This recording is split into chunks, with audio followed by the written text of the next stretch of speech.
Hello, I'm Mrs. Wynn. I'm in yellow class, and this is... I'm in kindergarten. And your name is? Theodore. This is Theodore. He's in kindergarten, and we've got a story for you. It's called The Christmas Eve Tree. Here we go. You ready? A forest of Christmas trees stretching over the hills. That's where the story begins. There, the little fir tree was planted, but planted carelessly so that when the wind blew strong, it fell sideways onto its neighbour and had no chance to grow. Yeah, there he is. Good boy. The years went by until one December, when the foresters dug up trees for the Christmas market. The little fir tree, stunted and still tangled with its neighbour, come and sit down, was loaded onto a trailer and driven down the motorway to the city. Oh my, it said breathlessly, for it was at the bottom of the pile.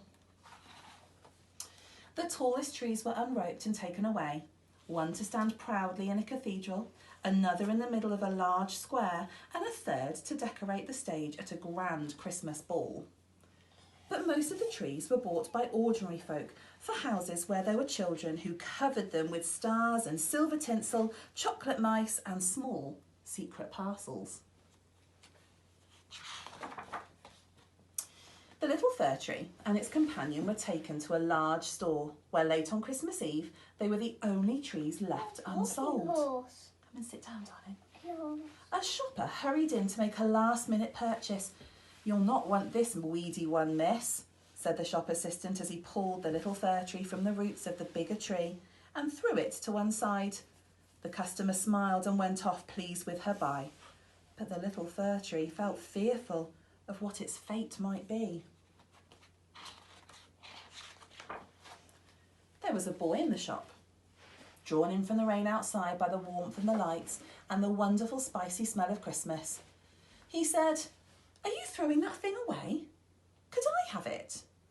The assistant looked at the little fir tree, hardly what you call a tree at all. He shrugged and handed it over. After all, it was Christmas Eve and the store would be closing soon. The boy went outside into the cheerless evening. He held the little fir tree carefully in front of him so that none of its few crooked branches would get snapped off by shoppers on the pavement. He set off on the long walk to the river. On his way, he found a cardboard box and a litter bin and took it along too. When he came to the river, the tide was out and down the steps a small pebbly beach was showing. The boy climbed down and, digging the mud with his hands, he planted the little fir tree in the cardboard box. There he is. Near the steps, under the arches of a railway bridge, the boy had another cardboard box, big enough to sleep in. He put the tree on the pavement in front of him. "What a poor thing I am," thought the little fir tree. But the boy seemed pleased, so the little fir tree felt more cheerful. "I belong to someone now," it said to itself, and it began to feel like Christmas. A passerby dropped a coin into the boy's lap. It was enough to buy him supper, but instead he crossed over to the newsagent and bought some candles and a box of matches. He fixed the candles to the branches of the little fir tree. Now other people were returning to claim their cardboard boxes for the night. They gathered round the boy and the little fir tree. An old busker with an accordion sat down, and soon the notes of a Christmas song blended with the heavy rumble of the trains overhead. Everyone started to sing.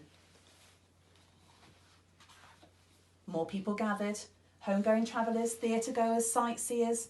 A policeman tried to move them on, but they stood where they were, the singing people, and the traffic was brought to a halt. Busy. The candles burned steadily, and the old man played, and still the people sang. The little fir tree felt it would burst with happiness, for it was obvious the boy had forgotten that tonight he'd be sleeping in a cardboard box under the railway arch, and that tomorrow he would eat not turkey, but soup in a soup kitchen, if he was lucky.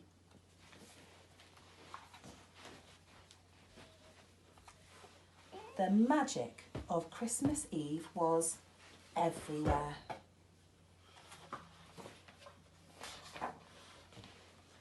A A few days later, the boy moved on. "You're more dead than alive," he said sadly to the little fir tree as he went, and the tree, feeling dry and brittle, had to agree. But while other Christmas trees were piled onto January bonfires, the little fir tree was put in a road sweeper's barrow.